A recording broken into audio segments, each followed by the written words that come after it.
Did you know that most people never truly realize what's hurting them until it's already done the damage? Especially as we grow older. The quiet things, the small habits we carry through each day without question, begin to shape how we age more than we ever imagined. Many seniors believe that making it past 85 is just a matter of luck, genes, or divine favor. But the truth is, many don't reach that age not because of sudden illness or fate, but because of slow, silent mistakes that build up year after year, the kind of mistakes that don't make a sound until it's too late. Today, I want to walk with you through something most people don't talk about. We're not here to scare you, but to open your eyes gently to 6 hidden patterns that might be quietly pulling your health in the wrong direction. These aren't dramatic, headline-worthy errors. They're subtle, almost invisible, but they matter. And if you can spot them now, if you can make just a few small adjustments, you may not just live longer, you may live much better. I remember meeting Clara, a graceful, silver-haired woman who had just turned 81. She was thoughtful and kind, the sort of person who still sent handwritten birthday cards. She told me she had lost her husband, Peter, 5 years earlier. He was 78. They'd imagined growing old together, making it into their late 90s like Peter's parents did. But something unexpected happened. Peter had been relatively healthy, or so they thought. He went for walks, didn't smoke, never complained much, but one day, he collapsed at home. The hospital tried everything, but his organs had been quietly failing for months. It was only then that Clara learned Peter's daily habits, though well-intentioned, had been quietly wearing down his health. Things like drinking less water than his body truly needed, eating healthy packaged food loaded with silent stressors, sleeping the wrong way. They never saw it coming. That's what we're here to change.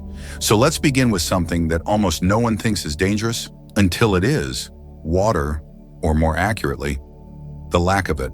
We often hear that seniors don't feel as thirsty as they once did, but it's not just about feeling dry. It's what happens inside the body when hydration isn't consistent. Mild dehydration, especially over time, makes your blood thicker, your heart has to work harder, circulation slows, your brain gets less oxygen, your organs, slowly and silently, begin to wear out. And because it all happens quietly, you might think you're fine until one day, you're not. I spoke with Ron, a retired music teacher from Portland. At 74, he thought he was in decent shape. But after a dizzy spell in the garden one morning, he ended up in the ER. The diagnosis wasn't a heart attack or stroke, it was severe dehydration. His doctor explained that Ron's blood had become so concentrated that it was putting strain on every part of his body, all because he never really thought much about water. "I drank coffee," he told me. "I figured that was enough." It wasn't. The fix? It was simple. He began keeping water bottles around the house, on his nightstand, next to the TV remote, even in the bathroom. Not huge gulps, just regular, mindful sips. It wasn't long before his energy lifted and his thinking became clearer. Ron jokes now that he feels like a houseplant. He just needed more water and sunlight. But hydration is just the beginning. There's another force that creeps in quietly, something you can't see or feel, but that works its way into your body with every bite you take: inflammation. Not the kind you get with a twisted ankle or a cold. I'm talking about the kind that lives inside, fed by certain foods we've been told were healthy for decades. You might recognize some of them: whole wheat toast, diet soda, vegetable oil, foods that sound harmless or even helpful, but actually stress the body from the inside out as we age. It happened to Millie, a 76-year-old widow who had been managing her weight carefully for years. She followed the advice she'd read in magazines: low-fat dressings, artificial sweeteners, cooking with canola oil.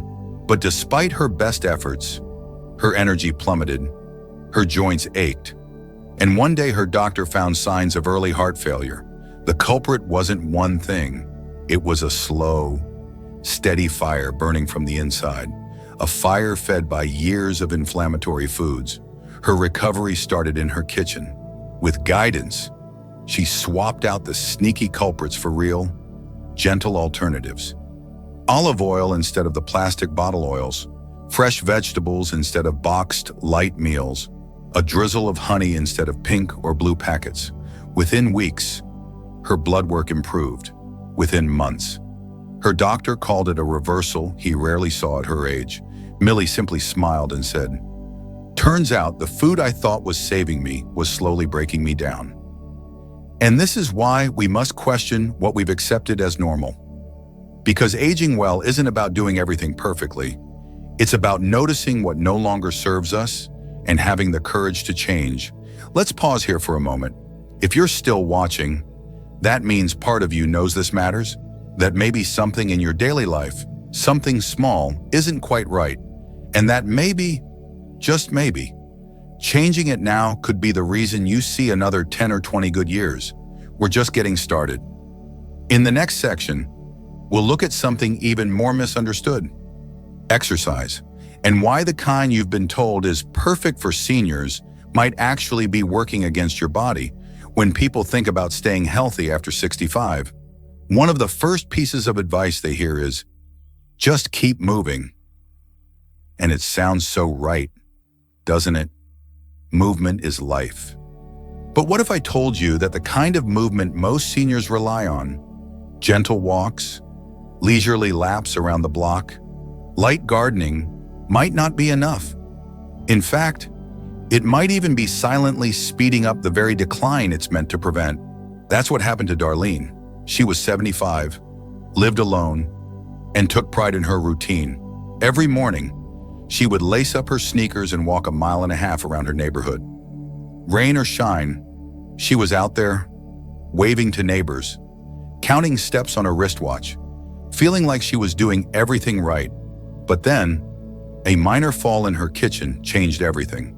When the doctors examined her, they were surprised at how much muscle she had lost.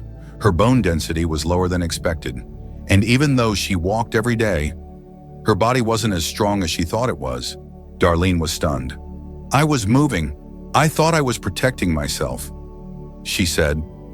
What no one had explained was that walking, while helpful for the heart and mind, doesn't do enough to protect the muscles and bones that keep you stable. After 65, the body needs more than movement. It needs resistance. Without it, muscle slowly slips away, balance weakens, metabolism slows, and what feels like healthy aging is actually a silent slide toward fragility. So, Darlene made a shift. She didn't go to the gym, she didn't lift heavy weights, but she began using her own body as resistance, standing from her chair without using her hands, slowly lowering herself back down, doing wall push-ups in the hallway, gentle lifts with light bands, just 10 minutes a day. At first, it felt strange.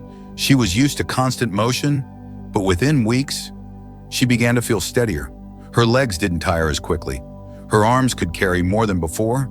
The next time she saw her doctor, the results were clear. Her strength was returning. One small change, and her future looked completely different. And yet, even with movement and food and hydration, there's another piece of the puzzle that often gets ignored. It's something many seniors trust completely because it comes from their doctors. It's their medications and treatments. Now, don't get me wrong, many of these are life-saving, but few people talk about the other side of treatment: nutrient depletion. You see, some of the most common medications used after 65 can quietly drain your body of the very vitamins and minerals it needs to stay strong. That's what caught George by surprise, a retired firefighter.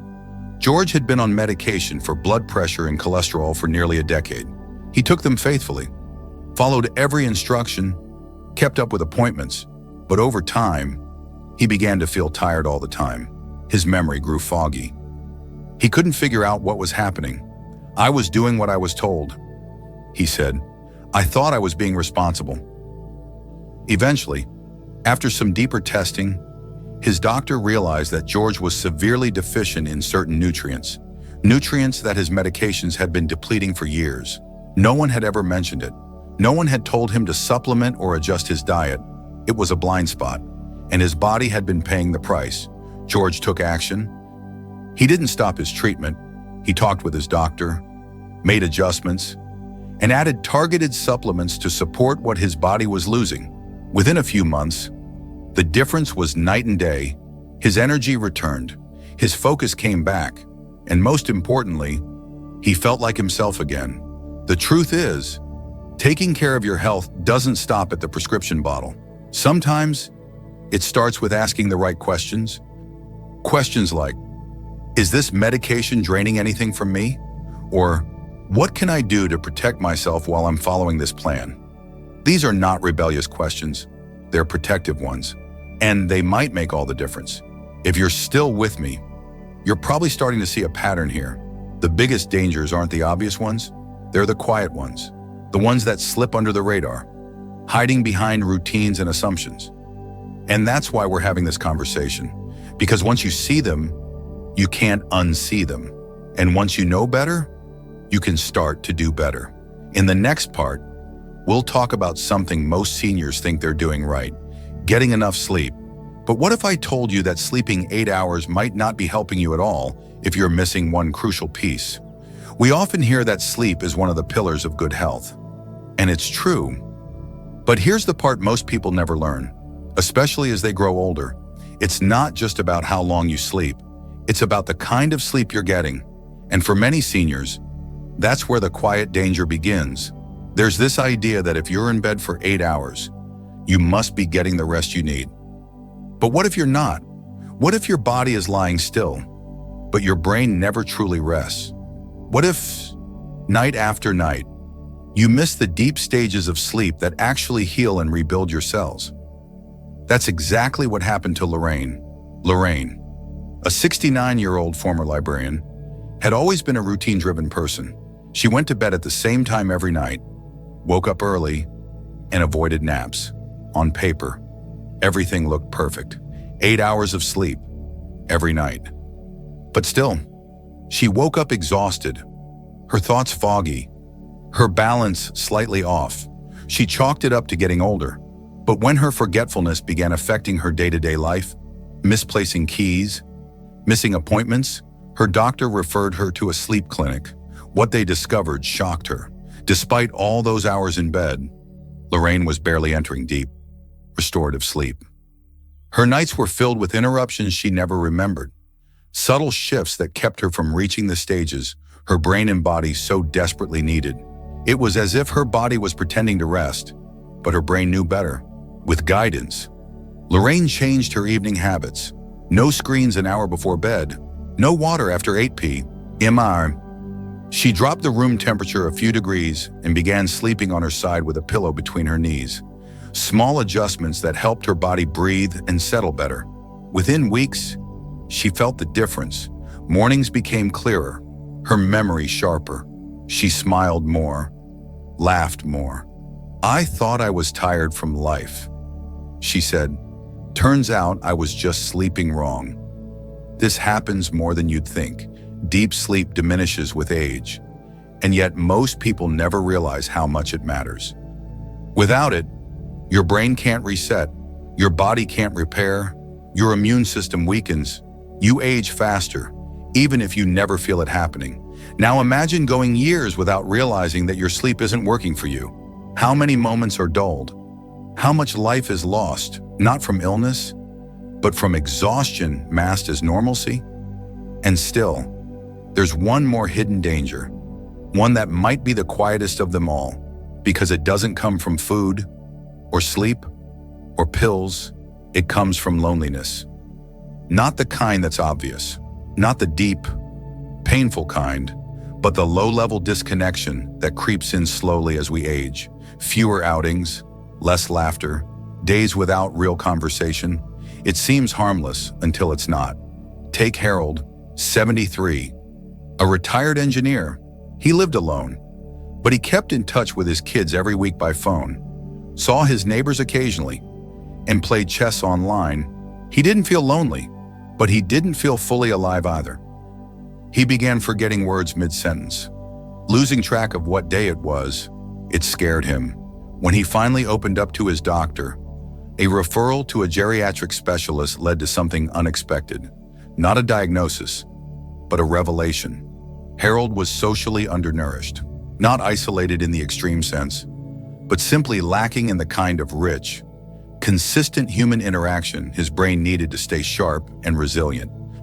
Social disconnection, even in mild forms, has been shown to trigger stress responses in the body that are damaging long-term, more damaging, in fact, than obesity or smoking in some studies. It raises inflammation, lowers immunity, and accelerates brain aging. And worst of all, most seniors don't even realize it's happening to them.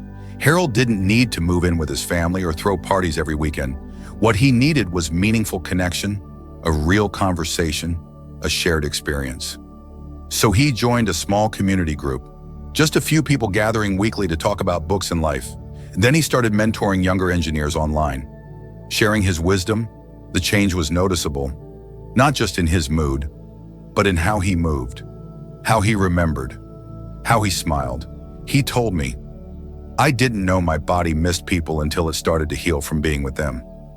And maybe that's the most important truth of all. We are not just physical bodies. We are emotional, social, spiritual beings, and sometimes what destroys us isn't what we eat or how we sleep, but what we lack in connection, in purpose, in being seen. So here we are, 6 hidden dangers. None of them loud, none of them dramatic, but each of them powerful. Dehydration, inflammation, misdirected exercise, nutrient loss from medications, poor sleep quality, quiet isolation. Any one of them can quietly shave years from a person's life. But all of them together? That's why so many don't make it to 85, not because their bodies gave out, but because their daily habits wore them down. But you're not powerless, not at all. If you've made it this far, you now have something many people never get: awareness. And with awareness comes the power to choose differently.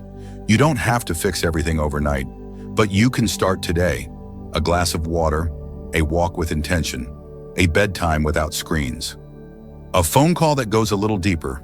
You deserve more than just time. You deserve time that feels alive, that feels strong, purposeful, connected. Don't let quiet mistakes write the last chapters of your life. Take the pen back, begin a new page, and know that it's never too late to rewrite your ending.